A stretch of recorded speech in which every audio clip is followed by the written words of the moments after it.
En el susurro del silencio, a veces se ocultan los secretos más profundos y las voces que nadie osa escuchar. Una joven que no pronuncia palabra alguna, símbolos misteriosos y un pasado sellado que espera ser descubierto. Antes de comenzar, cuéntame desde dónde estás escuchando esta historia. ¿Y qué hora es allí? Escríbelo en los comentarios. Prepárate, porque la historia está a punto de empezar. En una mañana de noviembre particularmente sombría, cuando la niebla londinense parecía pesar sobre la ciudad como un sudario húmedo y silencioso, me encontraba en el salón de Baker Street repasando los apuntes de un caso reciente que Holmes había resuelto con su ya célebre economía de movimiento y precisión intelectual. Las brasas de la chimenea ardían con una modesta intensidad, y el murmullo de los carruajes al otro lado del ventanal se desdibujaba como un eco de otra realidad.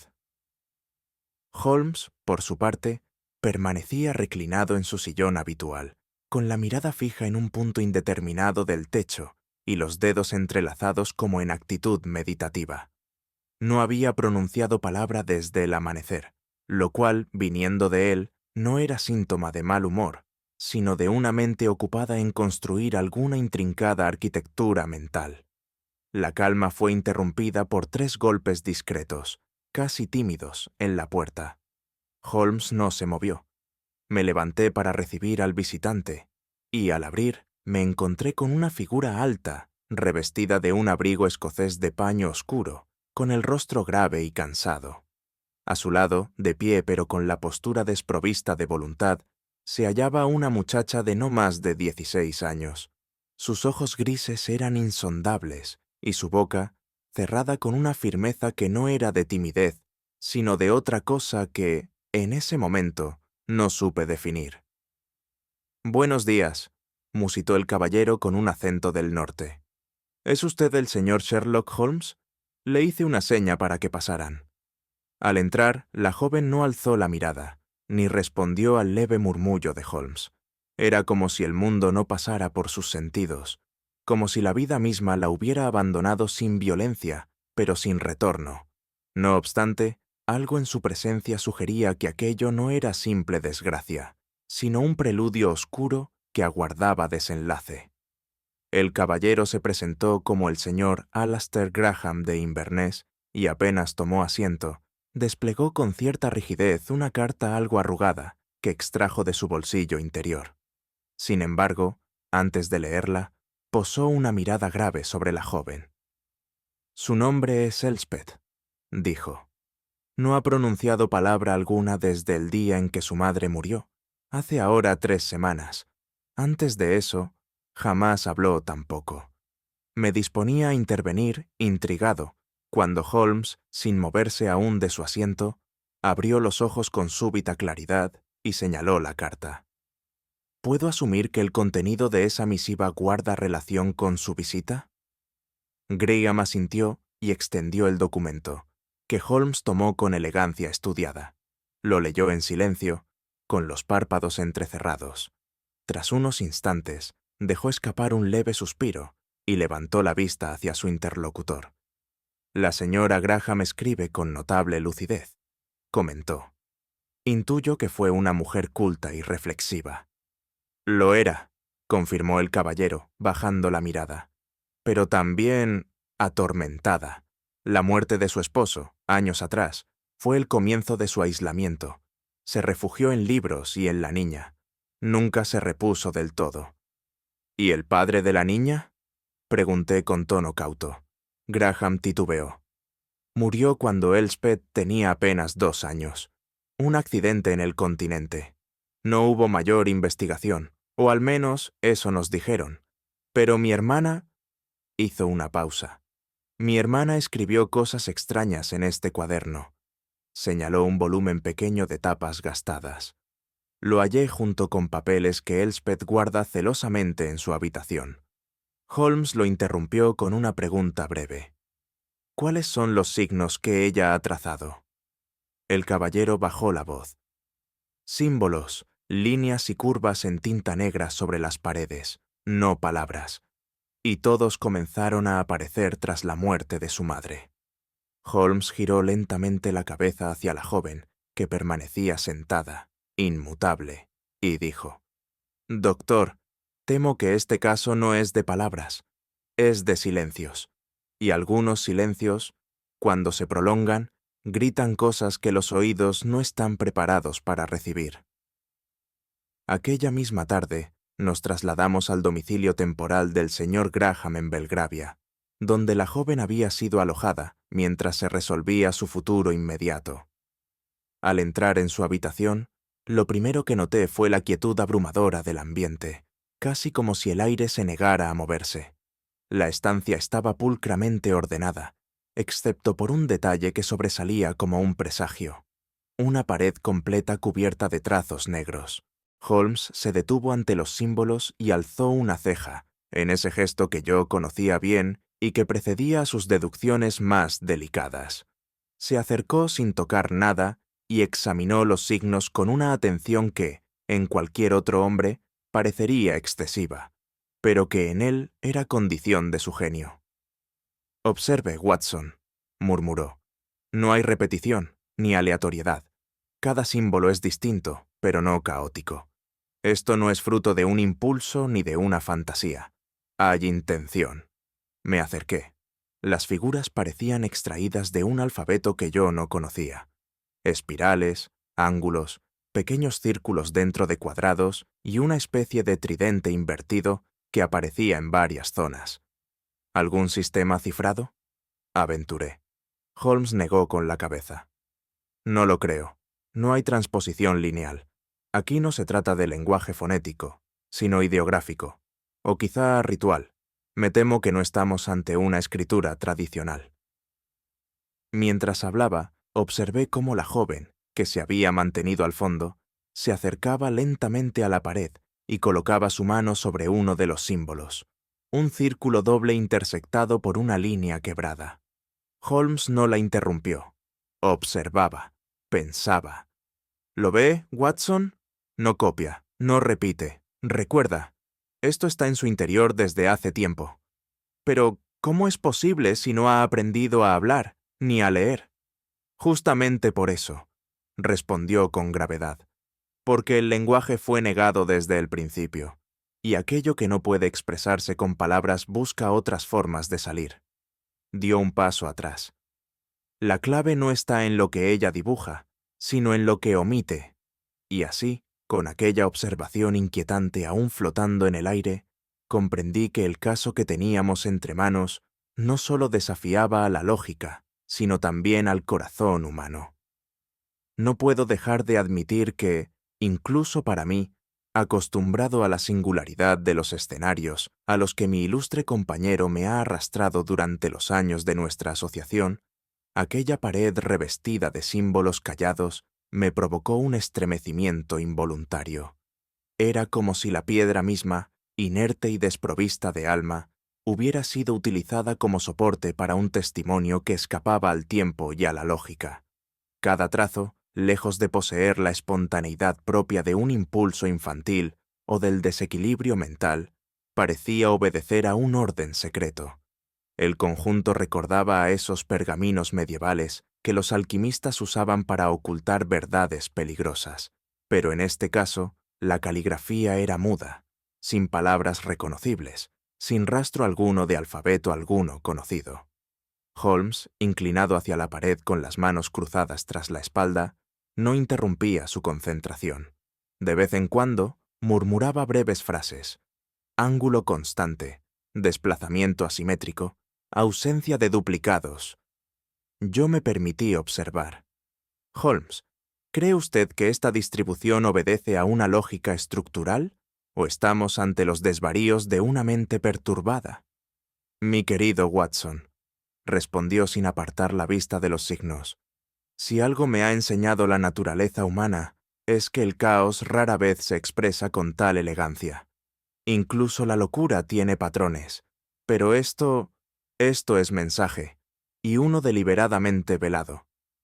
Me acerqué entonces a la joven.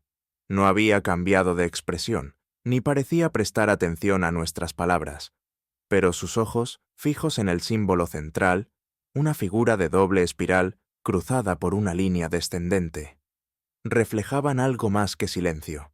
Guardaban un secreto cuyo peso le había sido impuesto sin que mediara elección alguna. Y en ese momento comprendí que nos encontrábamos no solo ante un enigma intelectual, sino ante una tragedia enterrada en un alma que jamás había tenido voz. Cuando regresamos a Baker Street esa noche, el rostro de Holmes conservaba una expresión de alerta reflexiva. Había encendido su pipa, pero no fumaba. Solo la sostenía entre los dedos, como si la combustión del tabaco fuera innecesaria ante la incandescencia de sus pensamientos.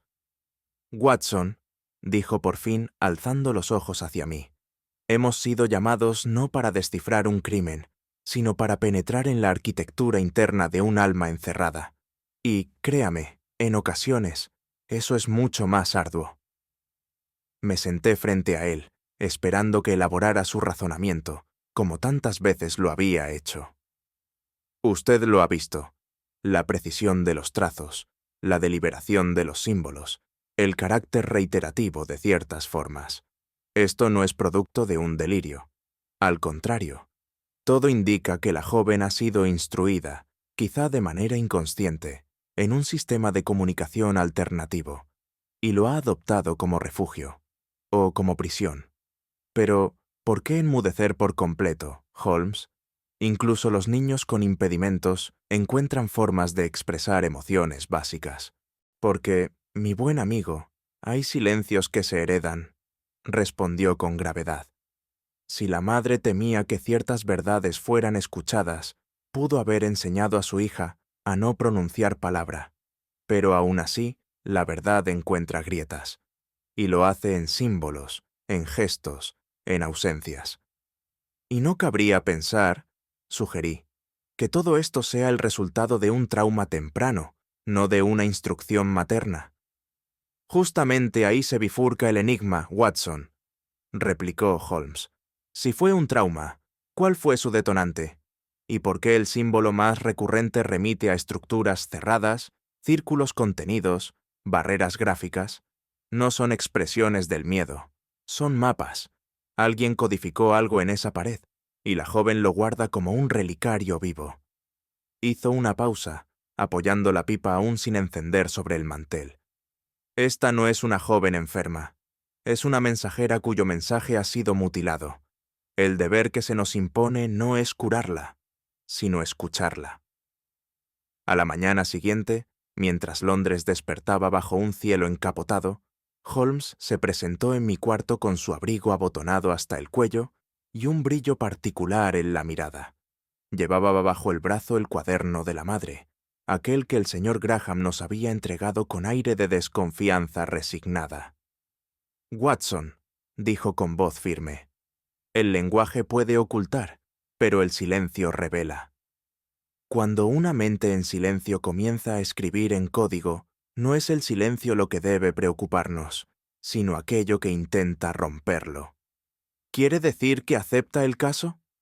Desde luego, no por el reto intelectual, aunque lo hay, ni siquiera por compasión, aunque esa niña la merece.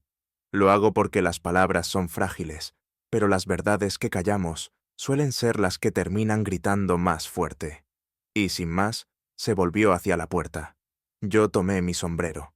El caso, que en apariencia no tenía crimen ni sospechoso, se había convertido ya en uno de los más inquietantes que hayamos enfrentado. Aquel viaje a Edimburgo, aunque breve en su planificación, quedó para siempre inscrito en mi memoria, con una nitidez que no se debe tanto a los paisajes, siempre majestuosos y melancólicos, sino a la peculiar densidad emocional que envolvía cada paso que dábamos.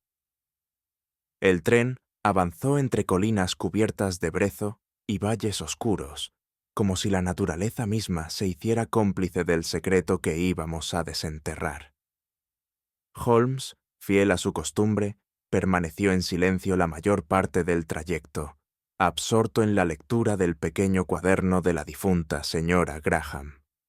Yo, por mi parte, observaba desde la ventanilla cómo las sombras se deslizaban sobre los tejados escoceses, como pensamientos no formulados que aguardaban un lenguaje para revelarse.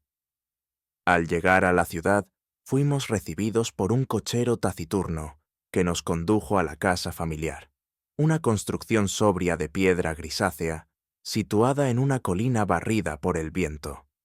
Apenas cruzamos el umbral, notamos una atmósfera de ausencia petrificada, como si el aire estuviese impregnado del pensamiento detenido de quien ya no estaba.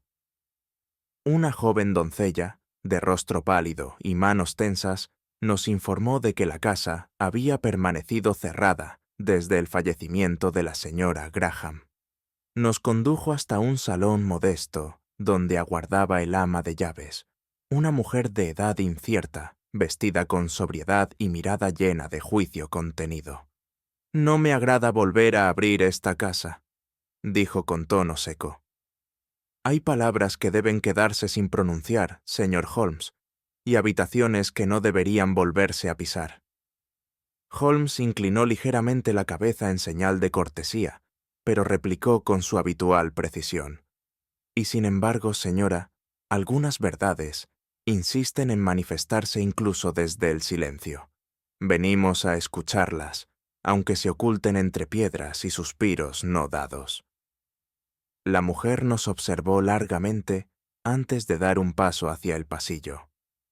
Aquel gesto silencioso marcó el inicio de nuestra exploración, no solo de un lugar físico, sino de una memoria enterrada. La escalera principal crujía con la misma solemnidad que un confesionario al ser abierto. Subimos tras la figura del ama de llaves, cuyos pasos parecían medidos con propósito funerario. Nos condujo hasta la habitación que, según dijo con reticencia, había pertenecido a la señora Graham en sus últimos años. «He mantenido esta puerta cerrada desde el día del entierro», declaró sin rodeos. «La señorita Elspeth no ha vuelto a pisarla, y, si quiere mi consejo, no debería hacerlo nunca». «¿Por qué lo dice con tal seguridad?», pregunté, incapaz de esconder el matiz de escepticismo en mi voz. La mujer me miró con una severidad glacial. «Porque algunas penas son contagiosas, doctor, y esta habitación aún huele al tipo de dolor que no se puede lavar ni con los años». Holmes no comentó nada. Empujó con suavidad la puerta, y al entrar nos vimos envueltos por una penumbra densa, casi ritual. Las cortinas, pesadas y polvorientas, se mantenían cerradas, y el aire parecía no haberse renovado en mucho tiempo. La habitación, sin embargo, no estaba desordenada ni caótica. Era sobria, contenida, como la mente de alguien que se aferra al control para no caer en el abismo. Sobre la cómoda reposaban algunos objetos personales, un peine de marfil, un reloj detenido a las 3:10 y una caja de madera lacada que captó de inmediato la atención de Holmes. «¿Pertenecía a la difunta?», inquirió. «Sí, señor. Jamás permitió que nadie la abriera». Holmes la examinó brevemente, sin abrirla aún. Luego volvió la mirada hacia la ama de llaves. «¿Observó usted algún cambio en el comportamiento de la señora en los últimos meses?» Estaba más callada que nunca. A veces se quedaba mirando la chimenea durante horas, murmurando en voz baja. Pero nunca entendí lo que decía. Yo creo que hablaba sola, o con alguien que no veía. ¿Y la niña? La niña escuchaba. Aquel último comentario quedó flotando en el aire, como un enigma más inquietante que cualquier símbolo pintado en la pared. Y en el silencio que siguió, Holmes extendió lentamente la mano hacia la caja. Holmes posó los dedos con delicadeza sobre la superficie de la caja, como quien interroga una partitura antes de ejecutarla. Su acabado oscuro y lustroso reflejaba apenas la luz tenue de la estancia, y en su centro, apenas perceptible, se encontraba grabado un motivo floral que parecía tener un sentido más ornamental que simbólico. Sin embargo, los ojos de Holmes no se dejaban distraer por la apariencia. «Una caja japonesa, sin duda», murmuró, «de las que solían comprarse en el puerto de Nagasaki hace unas décadas. Pero este lacado no es común, Esconde algo. La abrió lentamente. En su interior hallamos un pañuelo doblado con esmero, un par de medallas escolares y una pequeña libreta encuadernada en cuero desgastado. Holmes los examinó con brevedad antes de posar la caja sobre sus rodillas y comenzar a tantear con los dedos el borde inferior. «¿Qué busca?», pregunté. «Lo que se ha querido ocultar con más empeño», respondió con voz apenas audible. Tras unos instantes de inspección minuciosa, presionó un punto en el ángulo derecho, y con un chasquido apenas perceptible, un compartimento secreto se deslizó hacia un lado. Dentro, cuidadosamente dobladas, descansaban varias cartas atadas con una cinta de terciopelo azul. Las desplegó con meticulosidad. La escritura era firme, precisa, pero lo más peculiar era su disposición. Los textos estaban compuestos en forma de estrofas, con versos de longitud irregular, pero con una cadencia interna claramente deliberada. «No es poesía», afirmó Holmes, examinando una de las hojas a contraluz. «Es un código, y uno sumamente elegante». Me incliné para observar mejor. «¿Cómo puede estar tan seguro?». «Porque cada palabra carece de sentido si se lee aisladamente, pero al observarlas como conjunto estructural, se dibuja una pauta rítmica.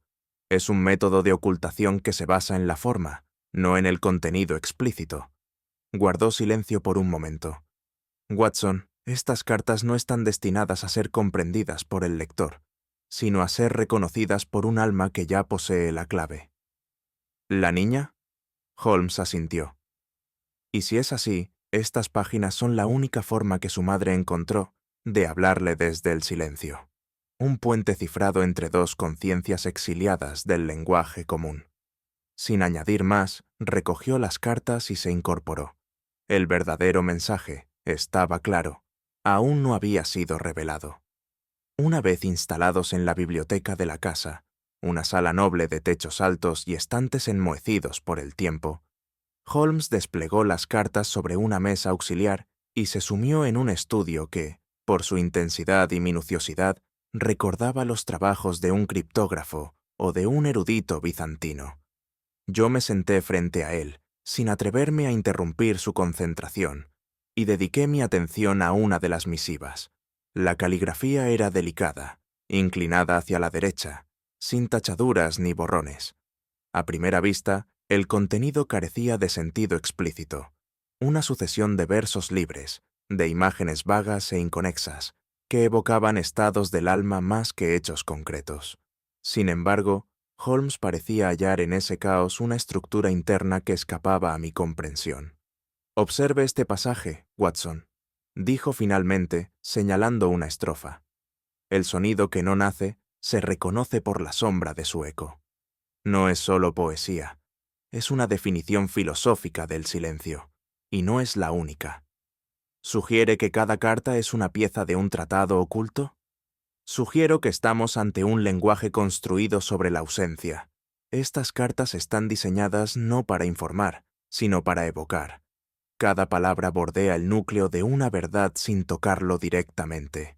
La autora deseaba que su hija no comprendiera las palabras, sino que las intuyera. ¿Y el código? No es matemático, es simbólico y, en cierto modo, iniciático. Hay referencias constantes a la lengua sin voz, el alfabeto de la ceniza, el oído interior, una doctrina, o tal vez una pedagogía del silencio. ¿Una enseñanza? Holmes asintió con gravedad. Sí, Watson, me atrevo a decir que la señora Graham, o quien la instruyera, diseñó un método para enseñar a su hija a comunicar sin hablar y a comprender sin oír. Pero, ¿por qué alguien enseñaría tal cosa? Salvo que deseara que esa niña nunca pudiera revelar lo que sabía. La pregunta quedó suspendida entre nosotros, como una campana que aún no ha sido tocada. Mientras Holmes proseguía su estudio de las cartas, me permití acompañar a la joven Elspeth en un breve recorrido por el jardín trasero de la casa, una franja de tierra estrecha y salvaje que parecía haber crecido al margen del tiempo y de la jardinería. La muchacha caminaba sin expresión, con la vista baja y los brazos pegados al cuerpo. Sin embargo, algo me llevó a observarla con más detenimiento. Al pasar junto a una verja de hierro oxidado, un petirrojo salió volando de entre los setos, agitando las alas con estrépito. Fue en ese preciso instante que Elspeth se sobresaltó. No gritó, no emitió sonido alguno, pero su cuerpo se tensó como si hubiera sido tocado por un relámpago invisible. Intrigado, comencé a hablarle suavemente mientras caminábamos. «No pretendo molestarte, señorita Elspeth. Solo deseo acompañarte un momento. Si eso no te incomoda». No hubo respuesta, pero apenas una puerta se cerró bruscamente al otro lado de la casa. Un portazo accidental, sin duda. Noté que sus párpados se estremecieron. Aquel gesto fue revelador. Y aunque no pronuncié palabra alguna ante ella, mi mente comenzó a tejer una posibilidad que, de confirmarse, alteraría toda nuestra comprensión del caso. Esa niña que todos creían sorda, ¿podía, en realidad, oír? Y si así era, ¿por qué fingir lo contrario? Al caer la tarde, durante una conversación aparentemente trivial con la vecina contigua, una dama viuda, amiga de la señora Graham, surgió un dato que habría pasado desapercibido para cualquier oído distraído, pero que en mí despertó un eco inmediato. «La pobre criatura», decía la señora Maclaren mientras removía su té con gesto apático. «Ya tuvo bastante con perder a su madre, y antes a ese tutor tan entregado, el joven Mr. Archer. ¿Lo recuerda?» «¿Tutor?», pregunté, disimulando el interés bajo una máscara de cortesía. «Sí, sí, un muchacho agradable. Venía todos los miércoles por la tarde a enseñarle caligrafía y geografía. Pero murió hace ya unos años. Una caída absurda por la escalera de servicio. Nadie lo entendió jamás. Justo después de una discusión fuerte con la señora Graham. Nadie supo el motivo. Claro. ¿Discusión? Oh, lo oí con mis propios oídos. Palabras duras. Luego, silencio. Y esa noche, la ambulancia. Me despedí con una excusa cualquiera y regresé de inmediato a la biblioteca, donde Holmes continuaba su análisis en un silencio expectante. «Holmes», dije, «¿sabía usted que la niña tenía un tutor y que murió en circunstancias inusuales tras una disputa con la madre?» Él alzó la mirada, lento y grave. «No lo sabía, Watson, pero ahora empiezo a sospechar que esta historia no solo habla de símbolos, sino de lo que algunos estaban dispuestos a hacer para mantenerlos ocultos». El regreso a la habitación principal fue silencioso. Holmes, con las cartas en la mano, caminaba como si escuchara una música lejana que solo él podía interpretar. No dijo nada durante varios minutos, pero yo, que conozco sus silencios mejor que muchos conocen sus palabras, supe que su mente se hallaba en plena ebullición. Encendió su pipa, no por hábito, sino como herramienta de concentración, y dejó que el humo dibujara en el aire figuras que, acaso, respondían a las espirales que habíamos visto en los muros londinenses. «Watson», dijo por fin, con voz sosegada, ¿ha notado usted que toda esta familia parece haber vivido de espaldas a la voz? Sí, respondí. Y ahora empiezo a creer que no fue por debilidad, sino por defensa. Asintió apenas. Luego murmuró. Hay algo que germina bajo tierra, amigo mío. No un crimen todavía, pero sí una lógica sombría. La madre escribió para no hablar. La hija dibuja para no escribir. Y alguien, en algún momento, murió para que nadie preguntara. Sus ojos, fijos en la nada, resplandecían con esa intensidad que precede a sus más agudas deducciones. Y aunque no dijo más, su silencio era ya una promesa de revelación. No fue sino al día siguiente, ya de regreso en Londres, cuando Holmes, envuelto en uno de sus silencios densos y prolongados, me entregó sin preámbulo una hoja doblada en 4. Al desplegarla, descubrí una transcripción de un fragmento hallado en una de las cartas ocultas.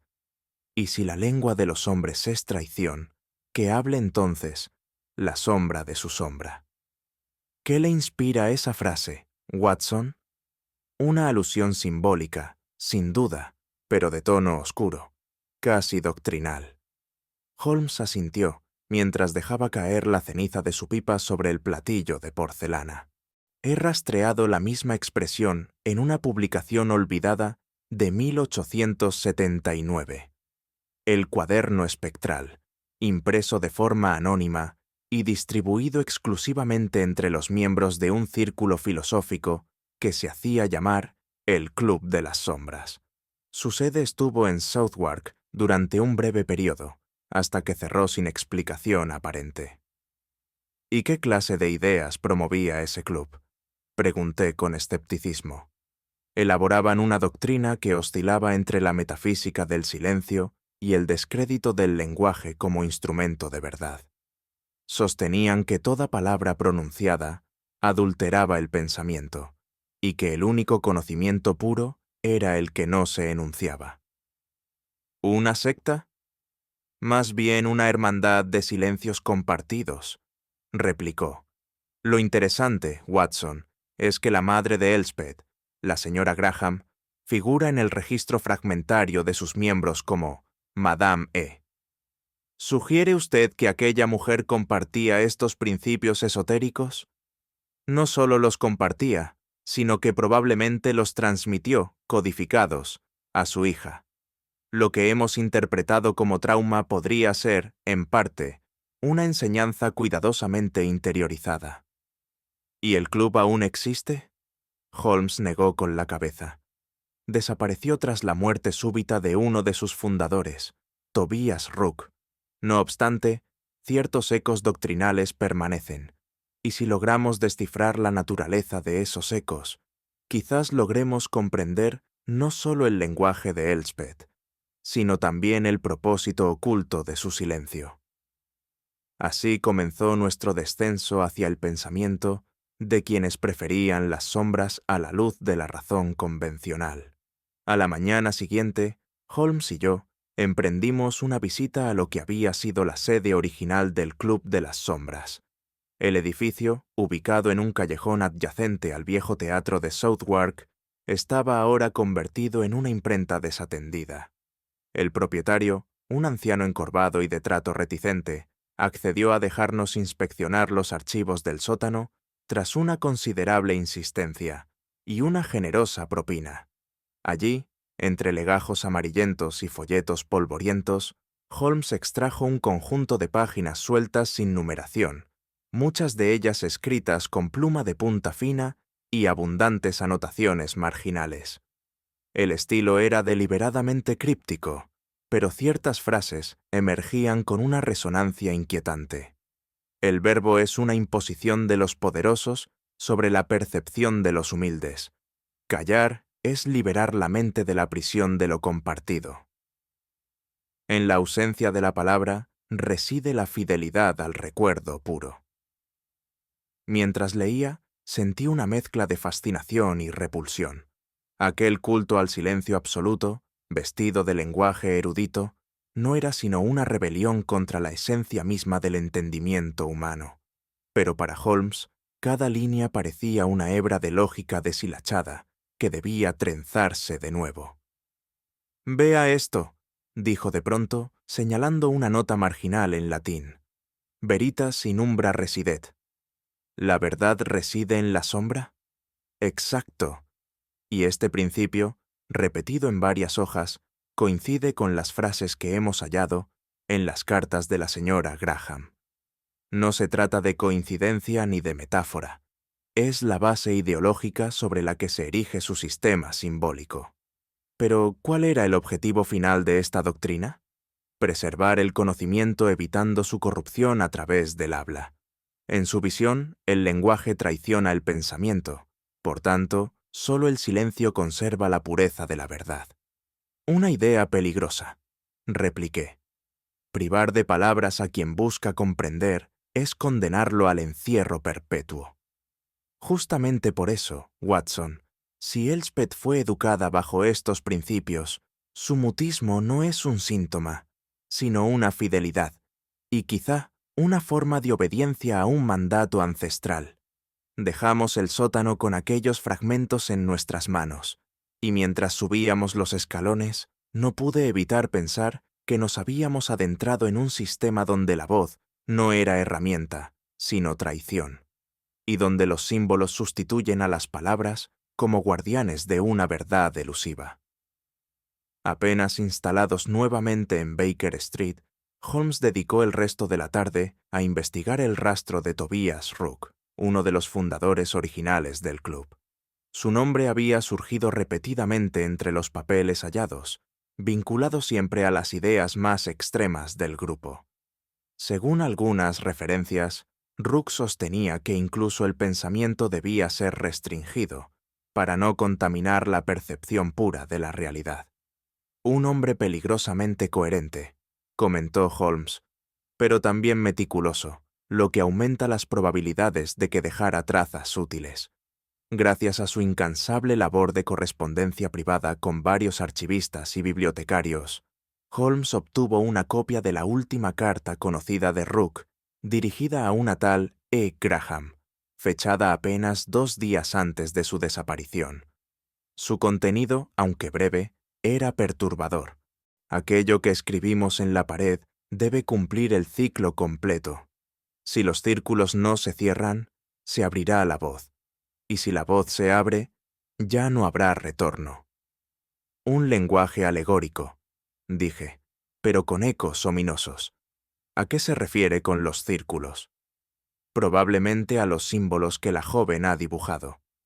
He comenzado a trazar su disposición y descubro simetrías circulares que podrían representar secuencias rituales o, más probablemente, órdenes estructuradas de codificación. ¿Y si no fuera un código, Holmes, sino una advertencia? Él asintió sin apartar la vista del papel. Ambas cosas pueden coexistir. Lo que me inquieta, Watson, es que tras esta carta, Rook desapareció. Ningún registro posterior. Ni entierro, ni testigos, ni notas de suicidio. Un hombre con su red de influencia no se desvanece así como así. ¿Y la señorita Graham? Su nombre aparece en el remite, lo cual sugiere un vínculo personal y quizá un pacto compartido. Permanecimos en silencio unos instantes. Finalmente, Holmes añadió: el lenguaje, cuando se convierte en código, oculta, pero cuando se transforma en rito, puede transformar. Si esta joven es heredera de un rito incompleto, lo que nos espera no es una revelación, sino una transgresión que alguien intentó interrumpir demasiado tarde. Y con esa declaración, supimos que el misterio no se ceñía ya a una muerte olvidada, sino a una red de ideas capaces de moldear mentes y silenciar verdades con precisión ritual. Me he preguntado a menudo, en mis años junto a Sherlock Holmes, si su brillantez intelectual podía alguna vez convertirse en un riesgo para él mismo. No por exceso de confianza, pues su juicio era siempre mesurado, sino por la intensidad con la que absorbía determinadas ideas que, en manos menos lúcidas, habrían resultado simplemente abstrusas. Fue durante esos días, inmersos en el análisis de los textos del Club de las Sombras, cuando por primera vez vi a Holmes tantear los límites de lo puramente racional. Instalado junto al ventanal de Baker Street, Holmes pasaba horas revisando fragmentos de correspondencia, hojas sueltas con anotaciones marginales, poemas crípticos y aforismos que no pretendían ser comprendidos, sino sentidos. Su mirada, generalmente precisa y centrada, comenzaba a adquirir una cualidad distinta, una atención que parecía debatirse entre la lógica y la intuición filosófica. Watson, me dijo al cabo de una larga jornada sin pronunciar palabra, ¿cree usted que el silencio puede ser más verdadero que cualquier discurso? No si se busca justicia, respondí con franqueza. El silencio puede proteger, sí, pero también puede encubrir. La verdad necesita pronunciarse. Holmes sonrió con gravedad. Quizá. Y sin embargo, esta gente creía que toda palabra era una traición al pensamiento original, que todo intento de comunicar ya implica una corrupción, una postura radical o desesperada, añadió con un matiz de ternura inusual. ¿Qué clase de verdad busca quien decide no compartirla jamás? No supe qué responder. Me limité a observar cómo sostenía un fragmento que rezaba. La voz nace cuando el alma se rompe. Quien calla protege lo intacto. Lo que más me inquietaba no era el contenido de aquel credo esotérico, sino el modo en que comenzaba a filtrarse en el pensamiento de Holmes. Veía en él una especie de espejo, no de sus ideas, sino de su soledad más profunda. Y comprendí, sin necesidad de verbalizarlo, que para desentrañar aquel misterio, mi amigo debía tocar con su razón los límites mismos del silencio. No pasó mucho tiempo antes de que un detalle menor, casi casual, provocara una reacción que alteró nuestra percepción del caso. Fue durante una conversación con el señor Graham, quien, con visible incomodidad, hojeaba uno de los documentos encontrados. Mencionó un nombre, Ruthven, la joven Elspeth, que hasta entonces se había mantenido sentada con su habitual quietud hierática. Se estremeció. No fue un espasmo violento, ni una expresión audible de perturbación. Fue un leve temblor de los párpados, un súbito giro de la cabeza y un ligero temblor de los dedos.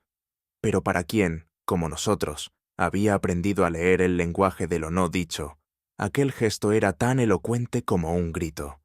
Holmes, que no dejó escapar el más mínimo movimiento, clavó sus ojos en la joven con atención serena. ¿Le resulta conocido ese nombre, señorita Elspeth? La muchacha no respondió, pero su rostro, aunque inmutable, palideció perceptiblemente. Ruthven, repitió Holmes en voz baja. El nombre aparece en uno de los escritos de Tobias Rook como el iniciador que perdió la palabra. Un título peculiar y evocador. ¿Cree usted que era un seudónimo? Pregunté. Más bien un nombre sellado, contestó Holmes.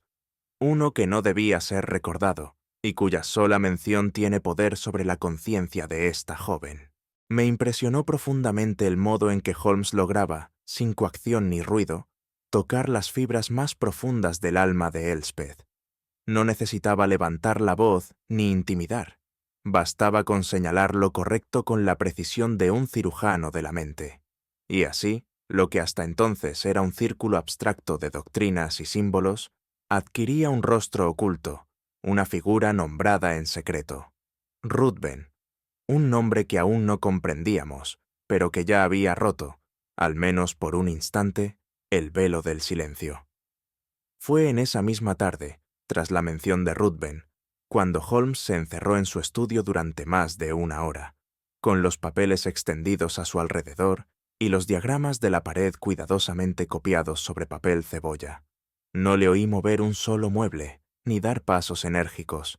Solo el roce constante de la pluma sobre el papel indicaba que su mente trabajaba con precisión quirúrgica.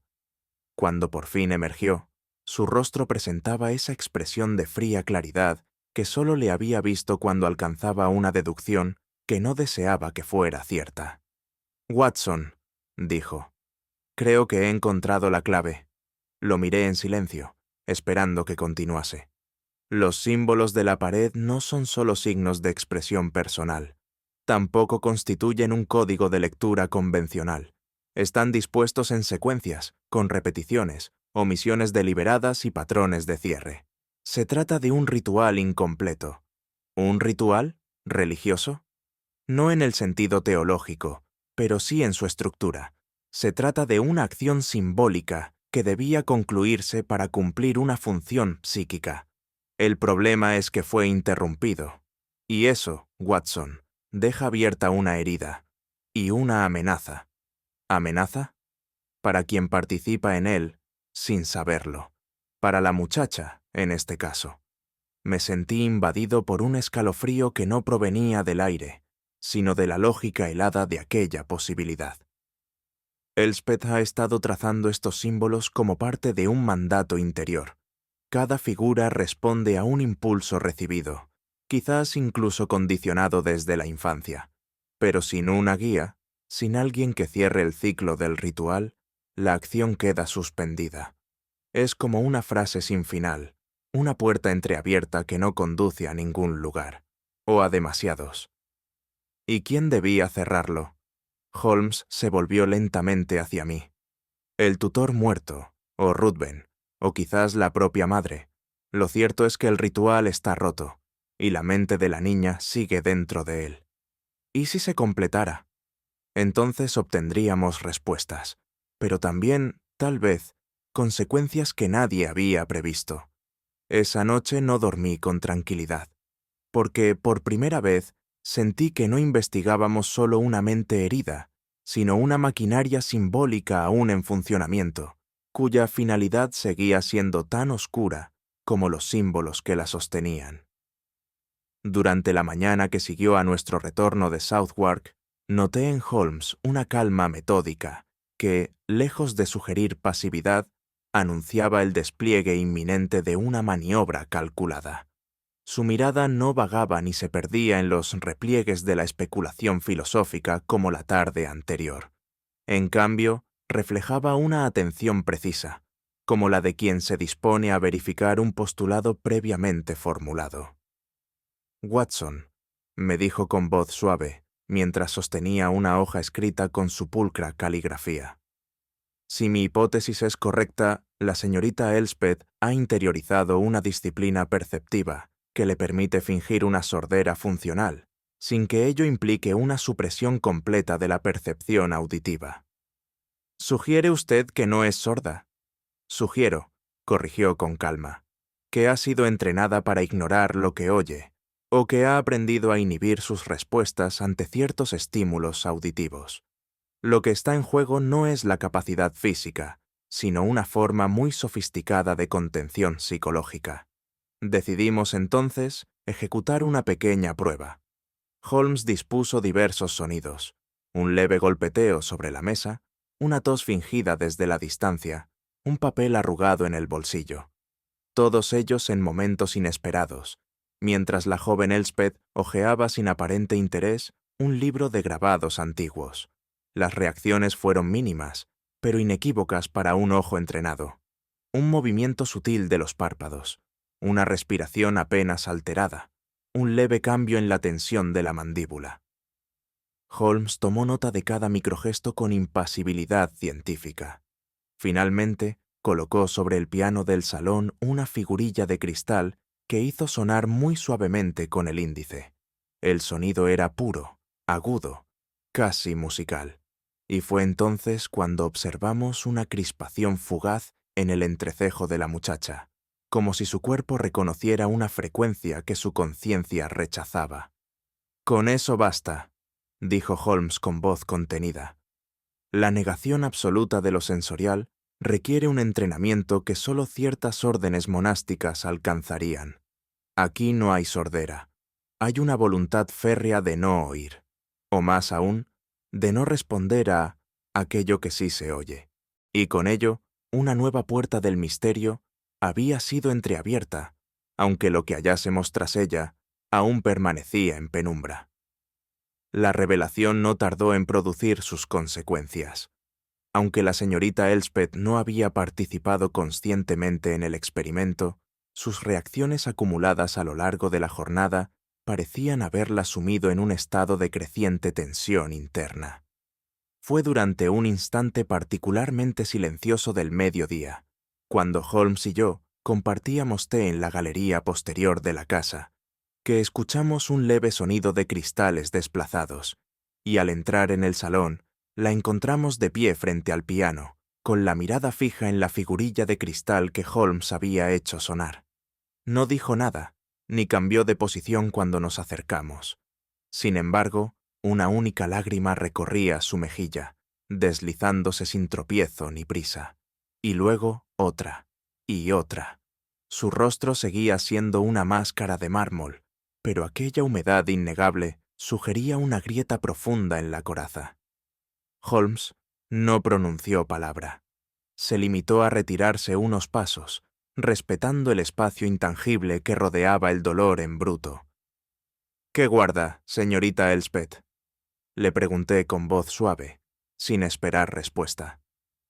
La joven cerró los ojos por un momento, y su pecho se alzó con un suspiro silencioso, que sin embargo parecía cargar con años de contención. Luego, como si el gesto fuera parte de un ritual largamente temido, se sentó en el taburete del piano, extendió las manos y no tocó una sola tecla. Fue un acto profundamente simbólico, disponerse a hablar y no hacerlo, manifestar la forma, sin dar contenido. «No es que no pueda hablar, Watson», susurró Holmes tras un largo silencio. «Es que teme que podría liberarse si lo hiciera. La palabra, para ella, no es vehículo, sino detonante». Y por primera vez sentí que el silencio de aquella joven era menos una ausencia que una prisión cuidadosamente construida, desde dentro, con barro emocional y recuerdo no articulado. Más tarde ese mismo día, mientras la joven permanecía en su cuarto con la puerta entreabierta, Holmes me pidió que ejecutara una tarea peculiar. «Watson», dijo, «¿recuerda aquella tonada popular escocesa que solía silbar en su época de estudiante?» «¿Annie Laurie?», pregunté sorprendido. «Esa misma». Pruebe a silbarla con naturalidad, sin intención manifiesta, mientras pasa frente a su habitación. Me interesa observar si la música despierta algo que las palabras no logran alcanzar. Aunque escéptico al principio, obedecí la sugerencia. Caminé lentamente por el pasillo mientras silbaba aquella melodía nostálgica, con su ritmo pausado y melancólico. Apenas hube silbado 2 compases, oí un crujido leve, seguido de un rumor casi imperceptible. Volví sobre mis pasos, fingiendo no haber notado nada. Pero al cruzar de nuevo junto a la puerta, vi, con el rabillo del ojo, que la joven se hallaba sentada en el suelo, con la espalda apoyada contra la pared y los ojos muy abiertos, como si hubiese presenciado un fenómeno inesperado. Regresé junto a Holmes. «Algo ha sucedido», le dije. «No sé explicarlo, pero la melodía ha tocado una cuerda interna». Holmes asintió. La música es el lenguaje del inconsciente. A menudo, una melodía puede excavar en la memoria con más eficacia que la lógica o el habla. Es posible que esa canción esté vinculada a una vivencia temprana, o a alguien que la entonaba en su infancia. ¿La madre? ¿O el tutor fallecido? La posibilidad era inquietante, porque si la música podía despertar recuerdos dormidos, también podía despertar emociones que habían sido cuidadosamente selladas, y con ello entrábamos en terreno inestable. No solo el de la deducción racional, sino el del alma humana que comienza a recordar sin haber sido preparada para hacerlo. Entre los numerosos objetos que la señora Graham había preservado con un celo casi ritual, encontramos un pequeño cuaderno de tapas gastadas, claramente perteneciente a la infancia de Elspeth. Lo abrí con reverencia, consciente de que podría contener más que simples recuerdos infantiles. Las páginas estaban llenas de dibujos torpes, distorsionados en su forma, pero con una marcada repetición de ciertos símbolos inquietantes. Figuras alargadas que parecían sombras, manchas negras que se expandían como manchas de humo, y una serie de líneas ondulantes que no se correspondían con ninguna forma natural que pudiera reconocer. Lo que más llamó nuestra atención fueron las palabras que, escritas con letra temblorosa, acompañaban muchos de los dibujos. Repetidamente aparecía la frase «la voz de ceniza», un término críptico que, para mí, evocaba imágenes de destrucción y silencio consumado. Holmes, sin embargo, frunció el ceño y sugirió que debía tratarse de un concepto simbólico, no literal. «Voz y ceniza», murmuró Holmes. «La primera representa la comunicación, el habla y el entendimiento. La segunda, la destrucción, el fin y la negación. Quizás se trate de una metáfora del silencio impuesto por una tragedia que ha consumido toda palabra». Le mostré el cuaderno a Elspeth, observando atentamente su reacción. La joven lo tomó con cuidado, como si sostuviera un objeto frágil y sagrado. Sus ojos, normalmente vacíos de expresión, se iluminaron momentáneamente, y su dedo recorrió con lentitud las palabras. A continuación, bajó la mirada y permaneció en silencio, pero su respiración se volvió profunda, como si el aire mismo contuviese un secreto. «Este cuaderno», añadió Holmes con tono grave, «es una pieza esencial para entender el misterio que nos ocupa. No solo son dibujos, son fragmentos de una memoria codificada, una voz infantil que se resistió a desaparecer pese al silencio impuesto». En ese instante, comprendí que estábamos ante una herencia dolorosa, un eco de una infancia marcada por la pérdida y el miedo, y que aquel cuaderno podría ser la llave para desbloquear las sombras que aprisionaban la mente de Elspeth. Aun cuando el cuaderno guardaba sus propios enigmas, un hallazgo inesperado vino a añadir una nueva capa de misterio a nuestra investigación. Mientras explorábamos con cautela la habitación de la joven, descubrimos, en una esquina oculta tras un viejo tapiz, una mancha negra trazada con carbón. Era un símbolo que no habíamos visto antes, una espiral invertida, cuyo contorno se definía con la aspereza propia del carbón, en contraste con la tinta negra y fluida de los otros signos. Holmes se aproximó inmediatamente, observando con detenimiento el dibujo. Sus dedos, finos y temblorosos en ocasiones cuando tocaba objetos de valor, se detuvieron a escudriñar cada trazo. «La espiral es un símbolo antiguo, presente en diversas culturas», comenzó diciendo, «representando habitualmente el ciclo de la vida, la evolución o el retorno a un origen. Pero la inversión de la espiral añade un matiz oscuro, un retroceso, un retorno hacia el abismo o hacia la fuente del trauma». Me miró con seriedad. «Lo más inquietante, Watson, es que está realizado con carbón, un material que se asocia al fuego y a la destrucción. Una paradoja en sí misma. La espiral simboliza continuidad, y el carbón, fin y ruina. La combinación sugiere un recuerdo que arde y consume, pero que a su vez gira en un ciclo que no se puede romper.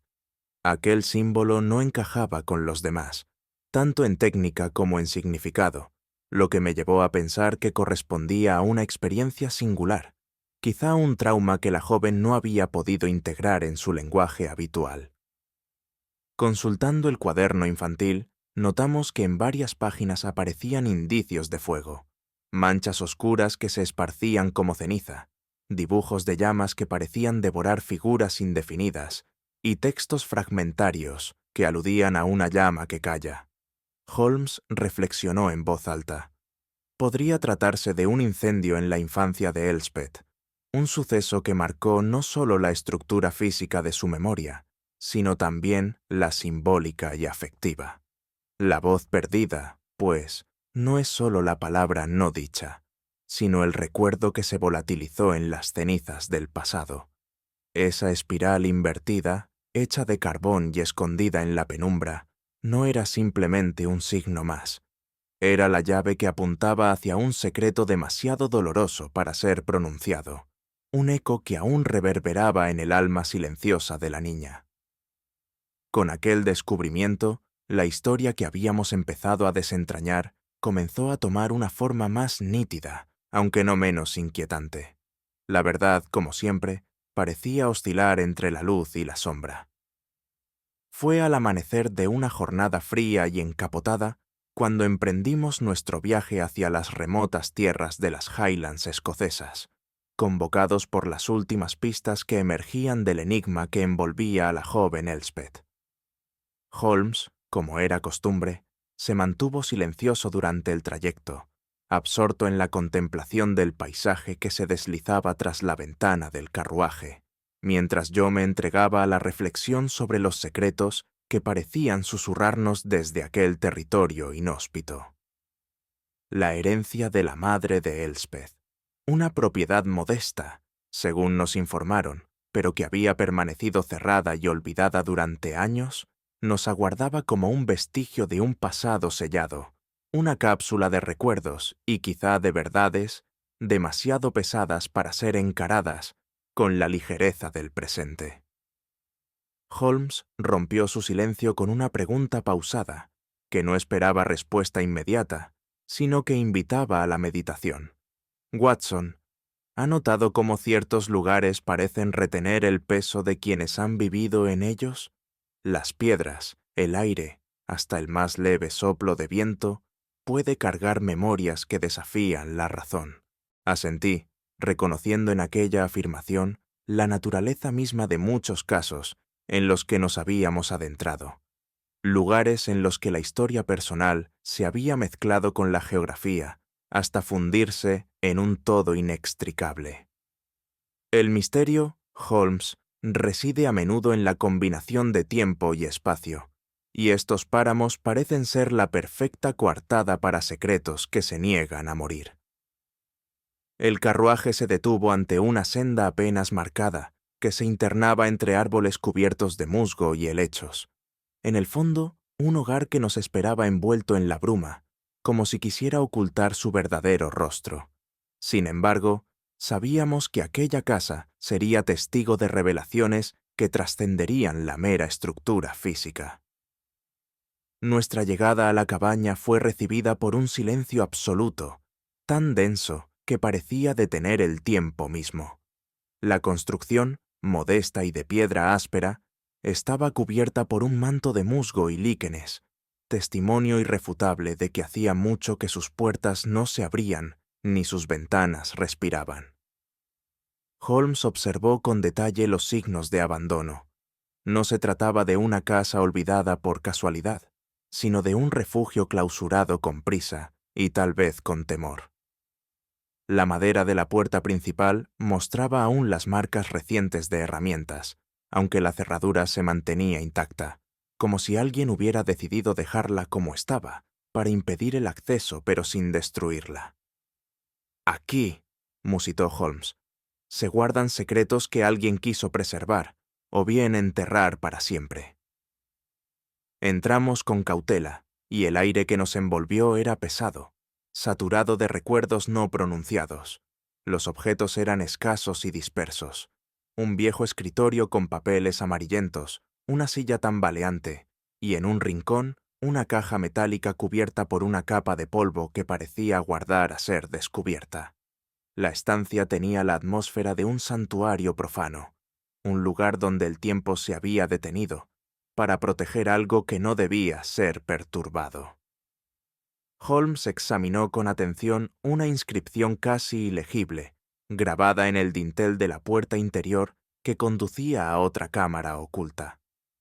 «Quien cruce este umbral, que sepa que debe llevar la carga del silencio», leyó en voz baja.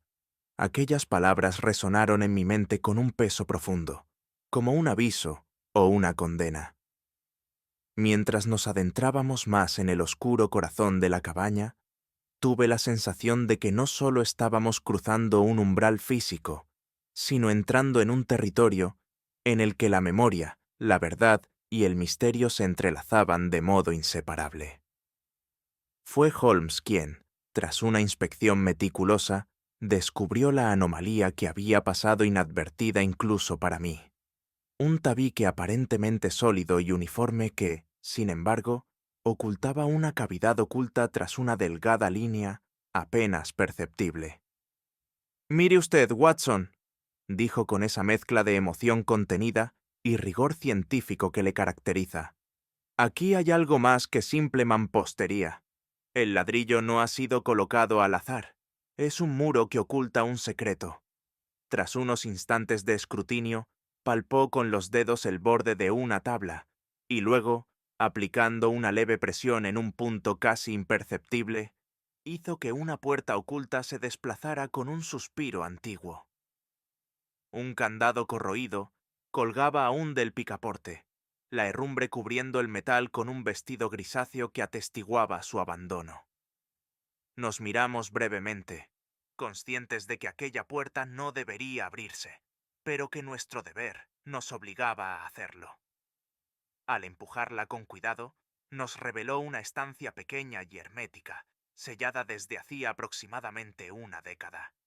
Allí, La penumbra se mezclaba con el silencio absoluto, y la sensación de un tiempo detenido nos envolvía con la intensidad de un presagio. Sin embargo, las sombras no serían eternas, y dentro de aquel recinto clausurado y olvidado, yacía la clave para desentrañar el tormento que había silenciado a la joven Elspeth.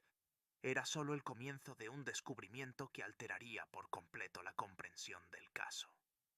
Al adentrarnos en la habitación sellada, el aire se tornó más denso, cargado de un peso invisible que parecía sostener los secretos de una vida oculta. En una mesa cubierta de polvo y papeles amarillentos, encontramos una serie de documentos que, a primera vista, parecían pertenecer a un hombre cuya identidad se había mantenido en la penumbra hasta aquel momento.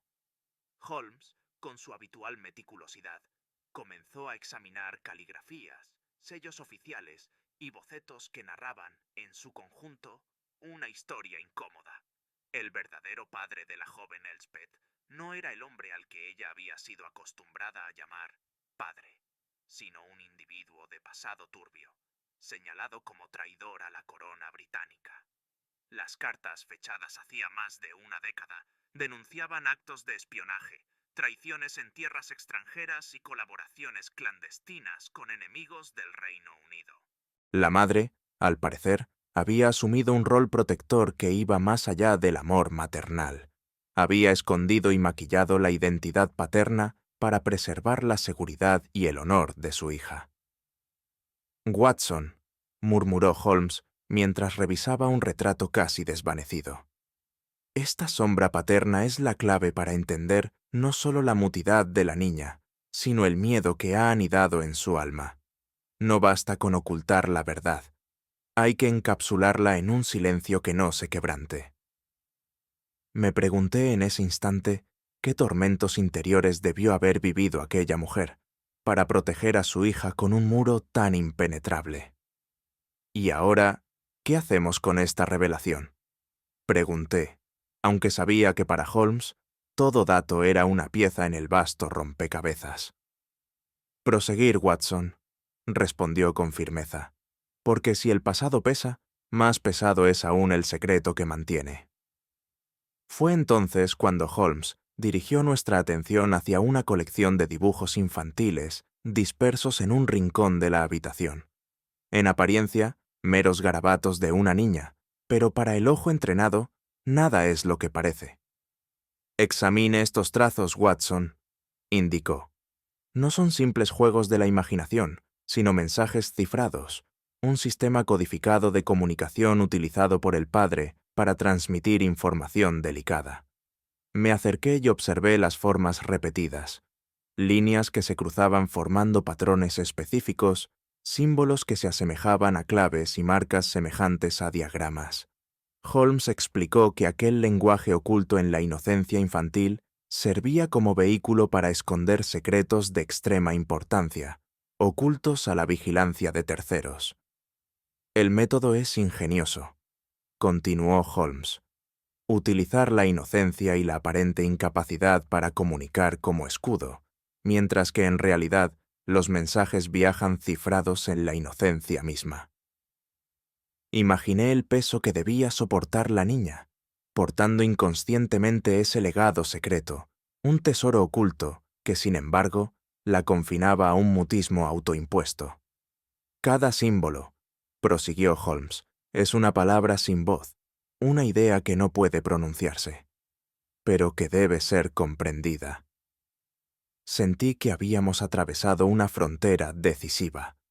No solo el silencio había sido impuesto como un castigo, sino que el lenguaje mismo se había transformado en un instrumento de protección y enigma. Mientras Holmes profundizaba en la decodificación, mi mente se volvía hacia la muchacha que nos esperaba en otra estancia, prisionera no solo de un silencio impuesto, sino de una verdad insoportable que quizá no estaba preparada para enfrentar. Reflexioné entonces sobre la naturaleza de aquel mutismo, que iba más allá de la simple incapacidad o miedo.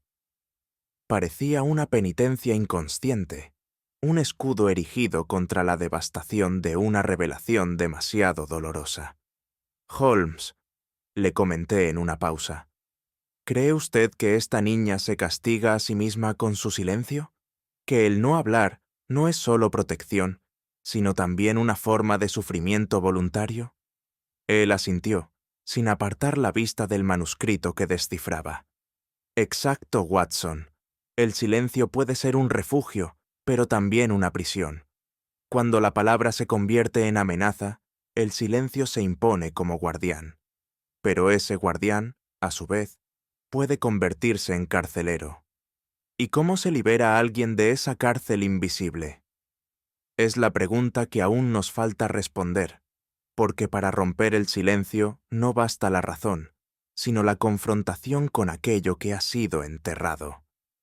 Mientras escuchaba su respuesta, comprendí que nuestro desafío no era solo descubrir hechos, sino ayudar a una alma atrapada en sus propios fantasmas a encontrar el camino hacia la luz, aunque esa luz resultara cegadora. Con ello, nos preparamos para descender aún más en los misterios de aquel pasado sellado y de aquel silencio que clamaba por ser escuchado. Tras arduas indagaciones, Holmes logró dar con uno de los pocos supervivientes del otrora influyente Club de las Sombras, un hombre ya retirado de la vida pública y envuelto en un silencio que pesaba más que las palabras no dichas. Era un caballero de porte cansado, cuyos ojos parecían guardar el peso de secretos demasiado graves para revelarse con facilidad. Al principio, su actitud fue hermética, incluso desconfiada.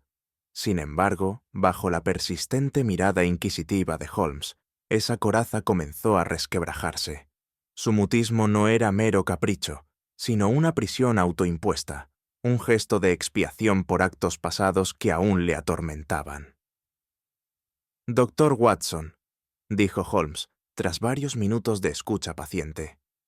«Observo que la culpa que pesa sobre este hombre es comparable a la carga que lleva Elspeth. Tal vez ambas historias convergen en una sombra común». El viejo miembro del club habló entonces con voz ronca, apenas un susurro. «Lo que se ha mantenido oculto durante años debe permanecer así. Pero la verdad siempre encuentra su camino, aunque sea a través del silencio más denso». Holmes asintió con gravedad. «Entendemos que usted fue testigo de sucesos que forzaron decisiones extremas. Estamos aquí para esclarecer, no para juzgar. La joven necesita respuestas».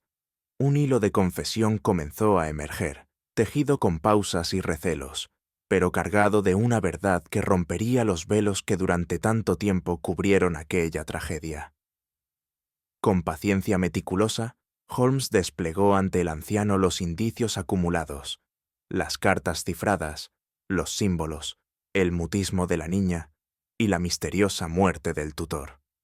Su expresión, al principio inescrutable, comenzó a trastornarse a medida que el relato se hacía ineludible. «Fue el señor Archer», confesó finalmente, con voz quebrada. «Un hombre de buen corazón, dedicado a proteger a la niña, pero aquel que él llamó padre no podía tolerar que alguien más supiera de ciertos secretos. Aludía al hombre señalado como traidor a la corona, cuya influencia y poder se extendían aún más allá de la tumba. Ordenó», continuó el anciano, «eliminar a Archer, un golpe seco y silencioso. Ni la ley ni la justicia pudieron alcanzarlo, y la niña quedó sumida en un silencio impuesto por el miedo y la obediencia». Holmes, como siempre, buscó comprender la lógica oculta detrás del acto. «No es solo un asesinato», dijo. «Es un acto de control sobre el silencio, un castigo que pretende suprimir no solo la vida, sino también la verdad». «¿Y la niña?» «Es prisionera de un pacto involuntario. Calla no porque no pueda hablar, sino porque teme las consecuencias de lo que podría revelar». En aquel momento, la pesada carga de la confesión pesó sobre nosotros con toda su gravedad. La verdad no liberaba, sino que encadenaba aún más, y la línea entre víctima y custodio se tornaba borrosa. La confrontación no pudo demorarse. En las antiguas calles de Edimburgo, conocidas entre los lugareños como la calle de los lamentos. Holmes y yo nos vimos cara a cara con el hombre que durante años había orquestado aquel silencio ominoso. Lejos de mostrarse arrepentido, el individuo desplegó un implacable dominio emocional sobre la joven Elspeth, intentando manipularla para que mantuviera su voto de silencio, aduciendo que la palabra era un peligro mayor que el olvido. ¿No comprenden que el silencio es el único escudo que puede protegerla?, sentenció con voz firme. Hablar significaría condenarla a un destino peor que la muerte. Holmes replicó con su habitual mezcla de lógica y humanidad. La verdad, por incómoda que sea, es la única vía hacia la libertad, y quien pretende silenciarla solo perpetúa la cadena de sufrimiento. Elspeth permanecía en silencio, pero su mirada, fija en nosotros, era un faro de resistencia contenida y de miedo a la vez. El encuentro finalizó con una tensión palpable, un enfrentamiento no solo de palabras, sino de voluntades, donde la verdad amenazaba con quebrar el muro del silencio impuesto. Sabíamos que aquella batalla era solo un preludio. La verdadera liberación de Elspeth dependía aún de un desenlace que ninguno de nosotros podía anticipar por completo. Era un silencio tan denso que cada respiración parecía un acto de valentía. Frente al hombre que durante años había tejido la red del silencio, la joven Elspeth permanecía firme, como si un fuego invisible la sostuviera contra el peso de aquella opresión. Holmes y yo observábamos expectantes, conscientes de que aquel momento era mucho más que un simple enfrentamiento. Era la fragua donde se templaría la libertad de un alma aprisionada.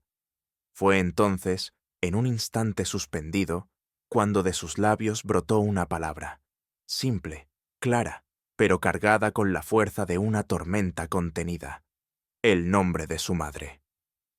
Una sílaba que rompió décadas de pactos mudos y verdades veladas. «Margaret», pronunció, y su voz, aunque tenue, resonó con la intensidad de una confesión. El culpable palideció, como si aquel nombre fuera un conjuro que deshacía los velos de protección que había levantado. Holmes, por primera vez, mostró una emoción contenida, sus ojos reflejando una mezcla de triunfo y compasión.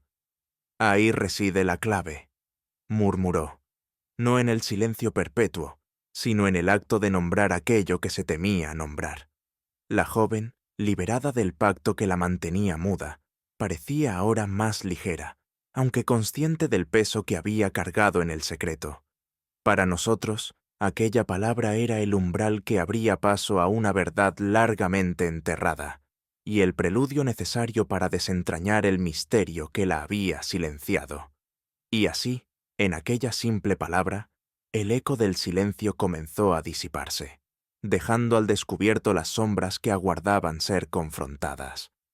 Nuestro retorno a Baker Street estuvo teñido de una quietud que contrastaba con la vorágine emocional que habíamos dejado atrás. Las calles de Londres, envueltas en su habitual bruma grisácea, parecían observarnos con un aire indiferente, como si el tumulto humano no fuera más que un leve murmullo en la vasta sinfonía del tiempo. Al cruzar el umbral del 221B, sentí la familiaridad de aquellas paredes, testigos de innumerables enigmas resueltos y otros tantos pendientes, y no pude evitar que un suspiro se escapara de mis labios. Sin embargo, la serenidad del hogar parecía apenas rozar las honduras de mi pensamiento. El caso de la joven Elspeth había dejado en mí una marca indeleble, una sombra que se negaba a disiparse con el paso de los días. Aquel silencio impuesto, tan denso y cargado de secretos, resonaba aún en cada rincón de mi conciencia. Holmes, sentado junto a la ventana, parecía igualmente absorto, pero en su semblante no había melancolía, sino la chispa inconfundible del intelecto que sigue trabajando en la penumbra, explorando caminos que la luz aún no ha iluminado. Así, entre la niebla cotidiana y el silencio que ahora nos envolvía, comenzamos a reintegrarnos a la rutina, conscientes de que, aunque la historia había concluido en lo tangible, su eco reverberaría largo tiempo en nuestros pensamientos.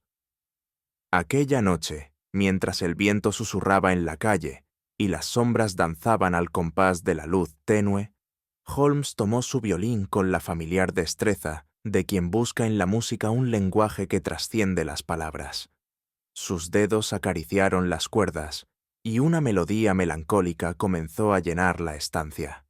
Yo, por mi parte, me senté ante mi escritorio con pluma en mano, dispuesto a dar forma escrita a aquellas reflexiones que bullían en mi interior, aunque consciente de que muchas de ellas permanecían en un territorio donde la palabra era insuficiente. Nos hallábamos juntos, sí, pero sumidos en un silencio compartido, cada uno expresando a su modo las emociones y pensamientos que aquel caso había despertado. Holmes no necesitaba hablar para comunicar. En el vibrar de cada nota parecía articular la complejidad del silencio que nos había acompañado, la ausencia que se hacía presencia, el vacío cargado de significado.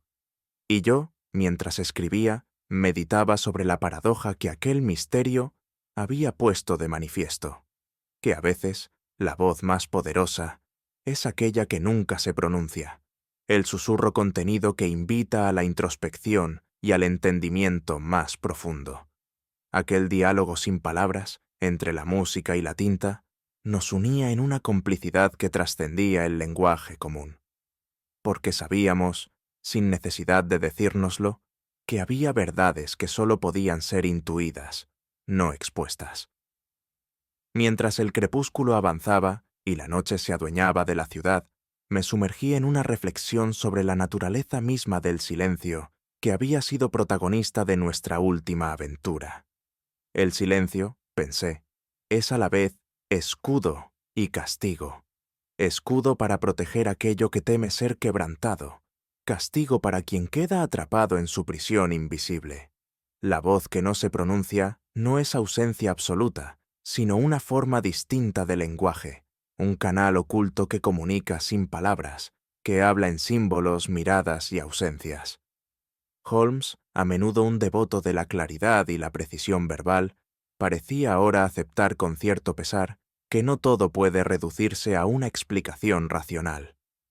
Hay abismos en el alma humana que rehúsan ser traducidos, verdades que se preservan mejor en el mutismo. Me pregunté entonces si nuestra búsqueda de respuestas, aunque noble, no llegaba a comprender la complejidad del sufrimiento que guarda silencio. ¿Es acaso el silencio un límite o una forma elevada de expresión? En aquella meditación, el caso de Elspeth se revelaba como un enigma no solo de símbolos y códigos, sino de la condición humana misma, la lucha entre el deseo de comunicar y el miedo a ser comprendido.